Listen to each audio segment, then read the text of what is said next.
Now we'll start with the man we've been talking about, who's connected a lot of different tissues within the ufology community, Dr. Stephen Greer.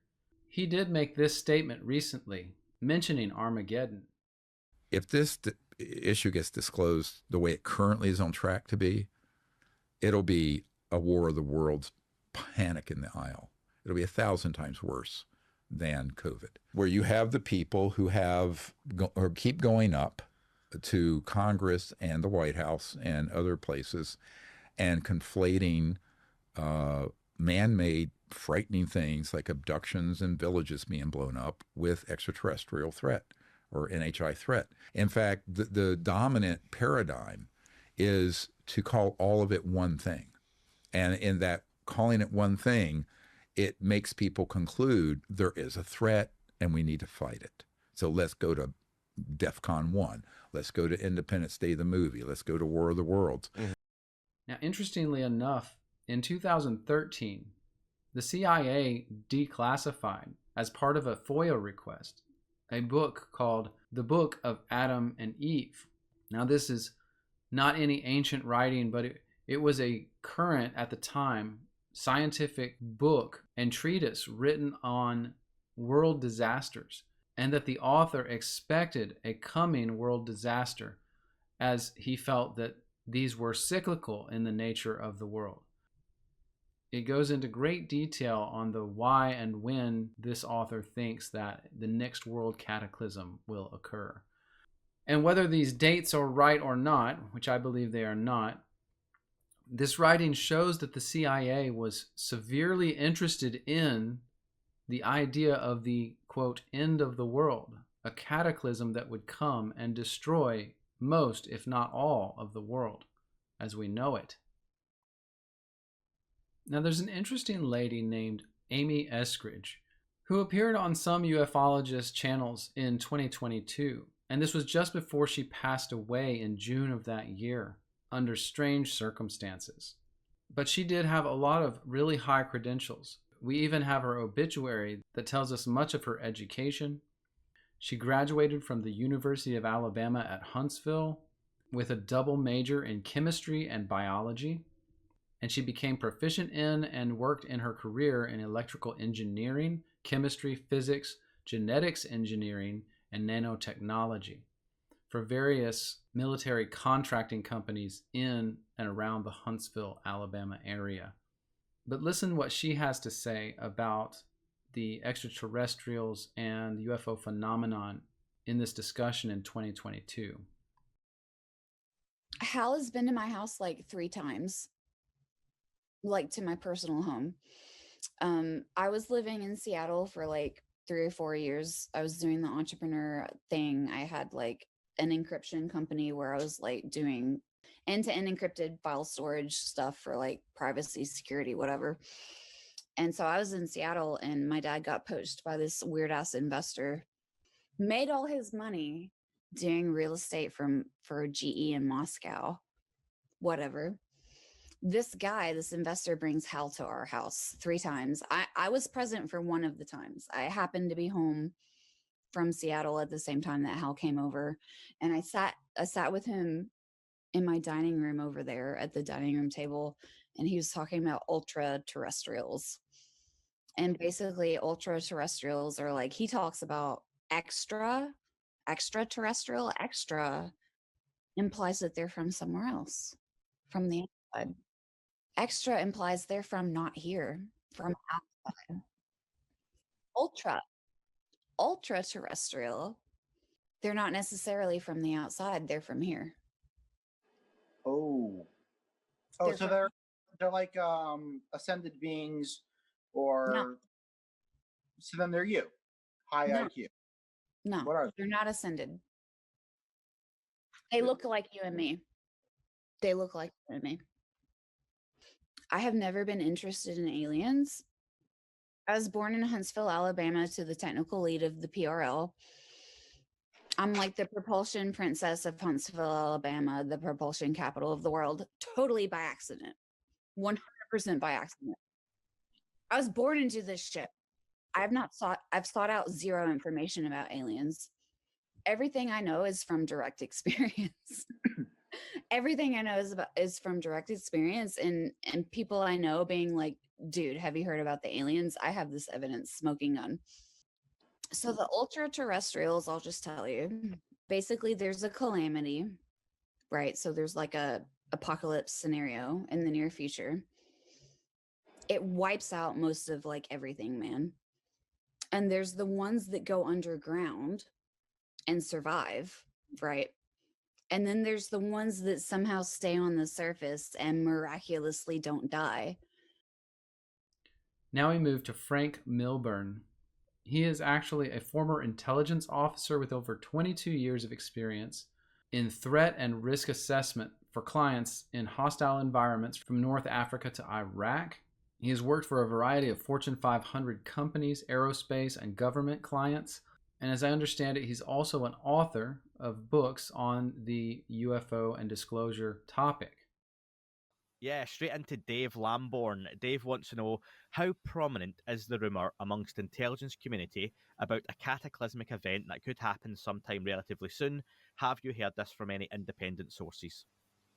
Yeah, very good question. I've heard this from 3 independent sources, one from the intelligence community and from 2 scientists. I cannot verify what they've said, apart from they're all telling me the same thing. And I know I've spoken with Ross Coulthard, and he's told me that he's heard the same thing from his sources. But it's something that I can't physically verify. But I would say I can't say one way or another. They believe that it's true. And when we talk cataclysms, are we looking here at like Armageddon, Independence Day?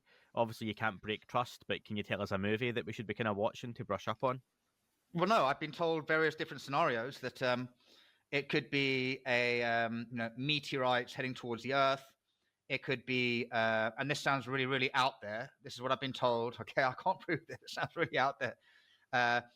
People interfering with, American nukes, which would be targeted to destroy incoming asteroids. Okay. Then you add into the mix, like, time travelers, one time traveler group, which is Greys, us from the future, who want the cataclysm to happen because they want to exist, regardless of how screwed up they are, and other future humans who exist just after the cataclysm happen and want to come back because they have the technology and want to prevent the cataclysm happening.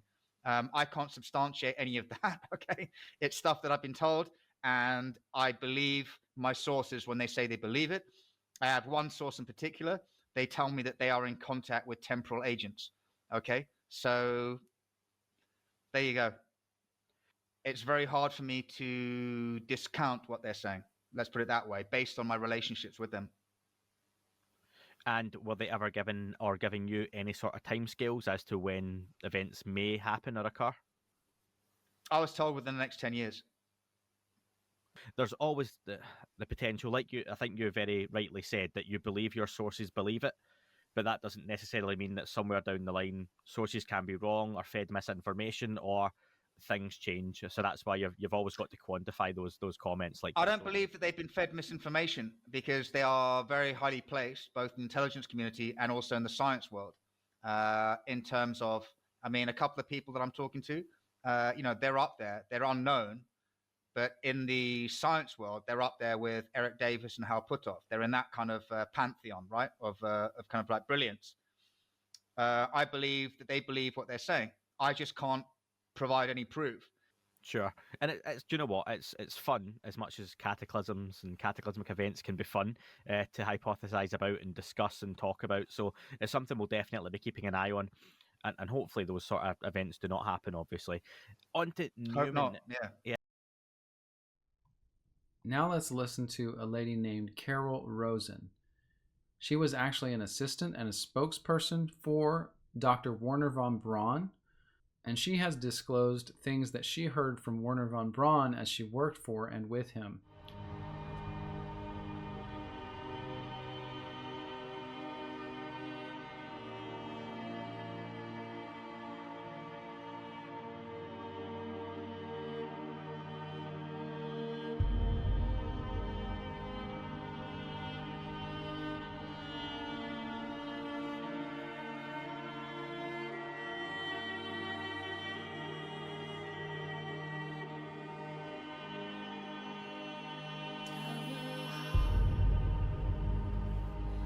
Now listen as I read a little bit out of a book by one of the most famous alien abduction researchers, Bud Hopkins, in his book Witnessed. On page 445, many abductees recall having been shown visions of a dying planet, harrowing 3D images of earthquakes and fires and nuclear destruction. Their usual reaction is to believe they are being warned to take better care of our environment.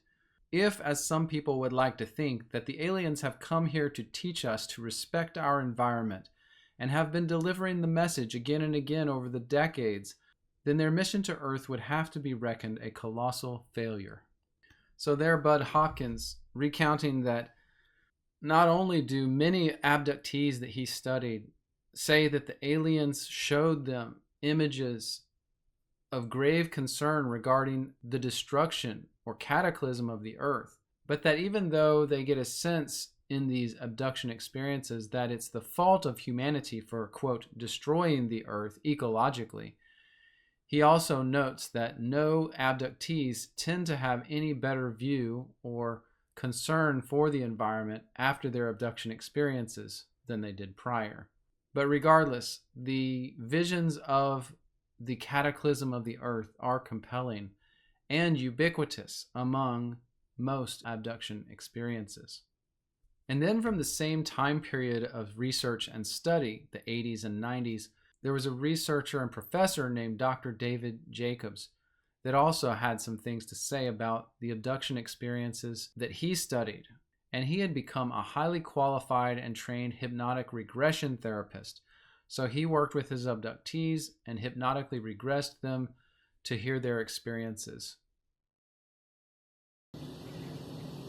When they talk about the future, what I want to hear, I grab my abductees by the throat and I say, I want you to tell me this now, I want you to tell me the following sentence. And the following sentence is, they're saying to the abductee, thank you so much for your help. We'll be leaving. You'll never know what's happened. People will always wonder, was I abducted? Was I not? Did the phenomenon exist? Did it not exist? We're done now. We've got all that we can use. Goodbye and good night. We have never heard that in serious UFO research. What we do here is, soon it will be over. That's the word that's most used. Soon. We didn't used to hear that years ago, but we hear that now. Soon it will be over. Not that these don't know that we didn't used to hear that word, you know what I mean. And soon we will be together. We will be together here on this planet. It will all be wonderful. You're going to love it. We're all going to be here, one big happy family. This is unsettling to me. I don't like to hear that. I would prefer to have them on their own planet, and I'll be on my planet, and I'll have my happy family, and they can have their happy family, and everybody will be happy. Now the problem here is that when you begin to put all these accounts of these visualization procedures where people will see things on screens which might be disastrous, which might be wonderful, and you begin to understand exactly what's happening, it all begins ultimately when enough knowledge is accrued to point in a specific direction, and it's a direction that the aliens and the hybrids themselves directly describe, and it all has to do with in the future we'll all be together, in the future we'll all be here soon. And in recent years we've been getting reports of soon. It's soon now, very soon, it's going to happen soon, and I began to think, something's happening, something is going on here. Maybe this is going to be a situation in which we are going to be here with them, and it is going to be soon. And I did not hear these accounts years ago, and I've been beginning to hear them more and more now, and I'm thinking, well, maybe the abductees are right, that this is, in essence, the end. We're in the sort of an end stage of this program, and it will be soon. And now I don't know what the word soon means, and so when I ask people, well, what do you think they mean by this? Well, and then you're asking them to speculate, you know, and then they'll say, well, tomorrow, or they'll say, maybe in a couple of generations. So when I wrote about this, I said any time from within the next 2 years to 40 years, like giving it a couple of generations, and then that's sort of the spread that abductees have discussed. But I really don't know. However, in my opinion, anytime. I don't know how this will be played out, but aliens and hybrids and abductees all seem to indicate that this is a program that is directed towards an integration into the society, and that's, in my opinion, where the evidence inexorably is leading, as much as I don't like that. And I only discovered this just a couple of years ago, to my chagrin and depression, I must say. It's not something that I wanted to discover. I remember when I first began to realize this, it's the first time I ever felt genuine unease, I could feel fear welling up in me. And in your book, The Threat, you refer to this event when it occurs, this integration, as the change. Well, that's not what my words. That's their words. That's what how aliens have described this. This change is coming. This big change will be coming soon, and so all I can say is the change. I'm not, they're not saying, well, we're coming to take over, and then run for the hills. I'm not saying anything like that. I'm just describing what they have indicated.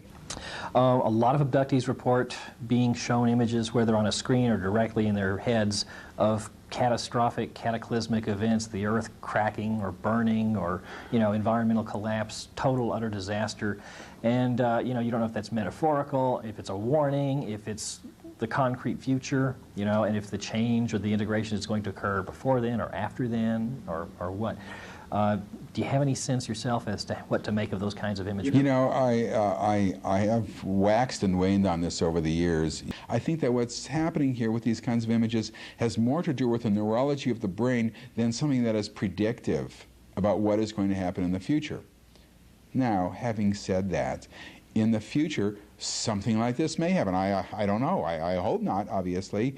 And if that's the case, would this be in some way a signal this is when the change will come? And if that's the case, would abductees then have a role to play that they are in some way being trained for? Because there are many cases where people are acting out as in a prescribed plan. They have to do this, that, in these images.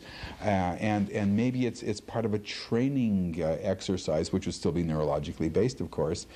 So I don't really know what all this means, but I have a sense that this is still part of the future, and that it is a neurologically based aspect, perhaps, of training where something will kick in when some event happens. And also because it's done with particular people right now. Presumably it's training for some kind of event that's going to be in their lifetime, I would presume. I do think that this is going to be within the realm of someone's lifetime who's alive now, maybe not mine. I do think the indications that I've been getting, and this was just a session that I did 2 weeks ago, the indications are that this is something that we might live to see, in other words. And so whatever happens, I don't see happening somewhere in the distant future. Frankly, I hope it does happen in the distant future, and frankly, I hope it doesn't happen at all, but I hope that if it happens in the very distant future, as distant as possible, but that's not what people indicate to me, unfortunately.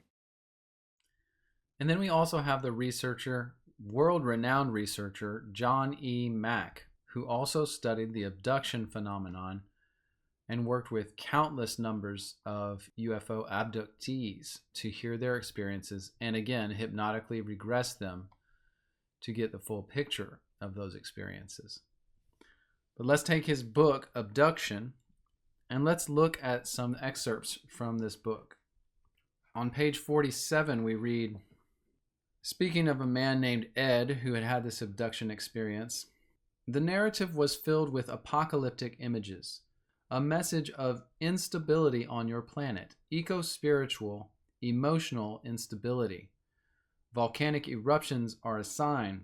It's allegorical towering plumes of eruptive rage. Be careful. Pounding waves of eruption, watering, rushing, and engulfing about and around you.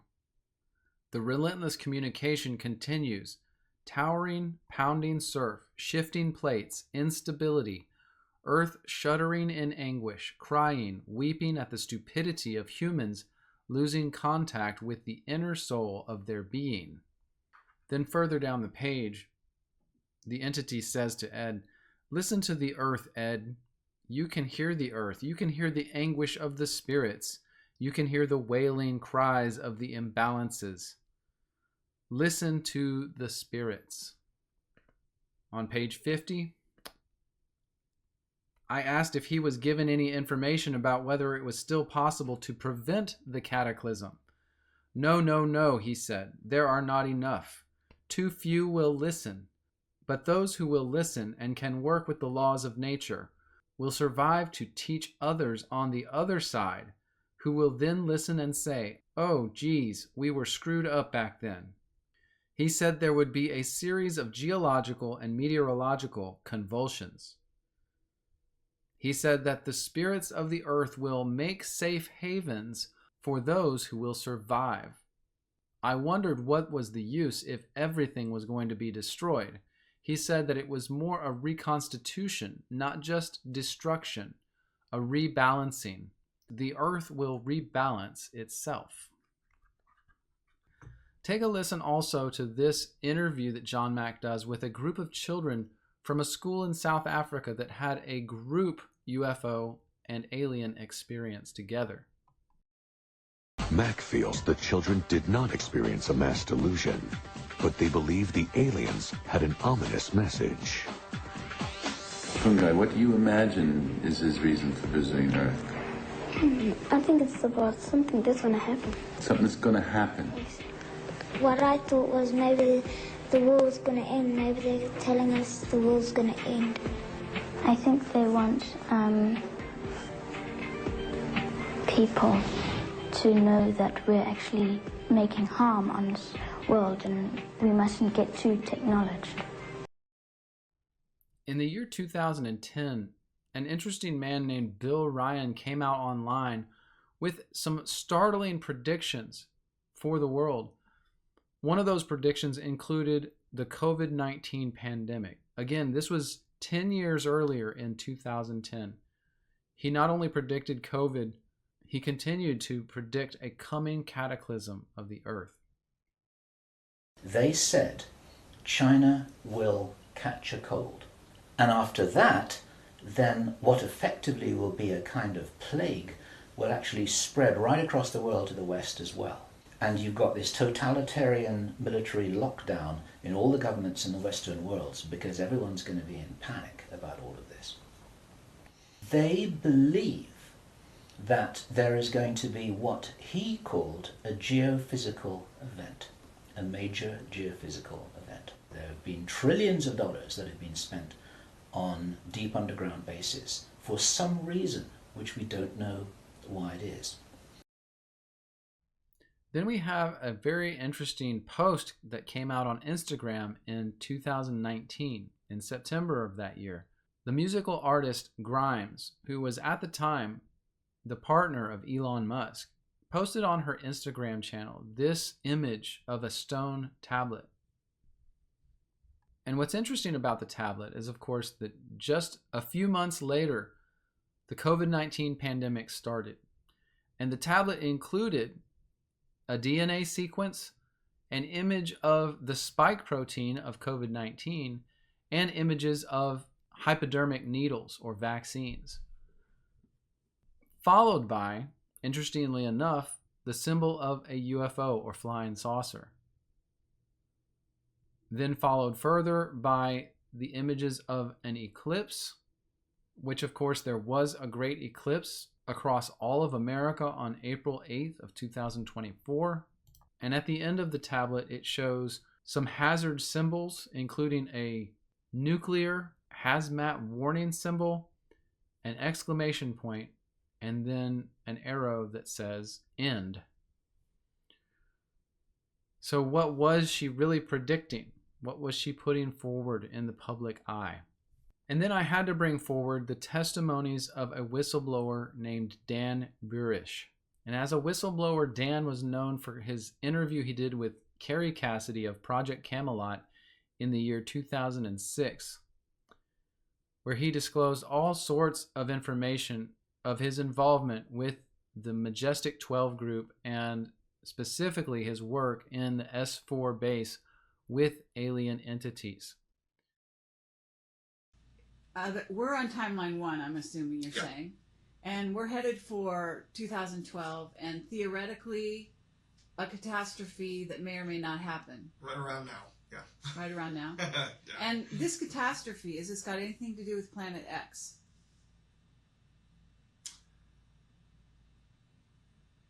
I don't know. There is the most honest answer I can provide you. I know of a lot of lore about a rogue planet coming in.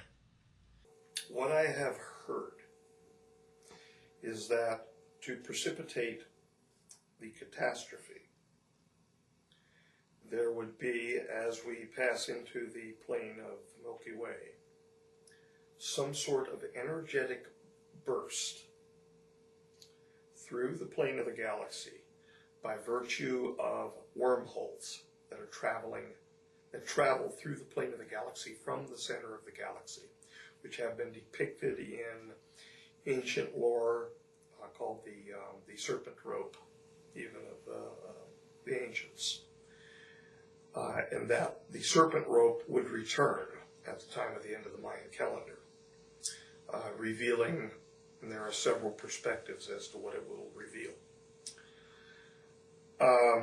But that during this same time, the history of the J-rods record that this burst will cause a disruption in the sun, and that concomitantly with energetic bursts from the sun and from the wormholes which would be passing through our planet, that there would be a disaster provoked by virtue of these time travel devices, the Stargate devices, and the time viewing devices, the looking glass devices, spontaneously turning on and directing an inappropriate amount of energy into the crust of the earth, precipitating a geophysical disaster.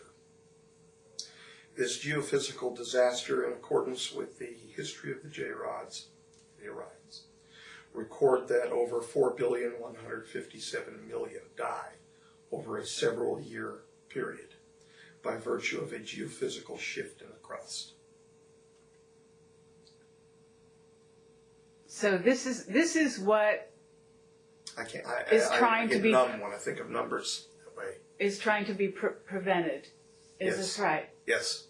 So what you're saying is the Illuminati, to get back to that thread, yes, is basically the side that believes that the transition is going to occur from one timeline to the other. Not only do they believe that it will occur, they want to provoke it.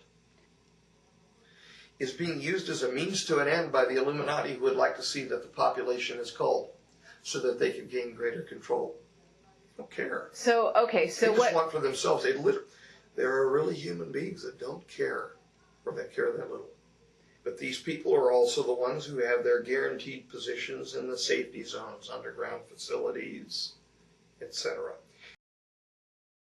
So as you can see, there have been many, many testimonies in the past, even leading up to the present time, from people that experienced interactions with the alien entities and who came away from those interactions with stories of a coming cataclysm of the earth. This is nothing new, and we're going to see that there's been even more disclosure of this specific topic that you may or may not be aware of.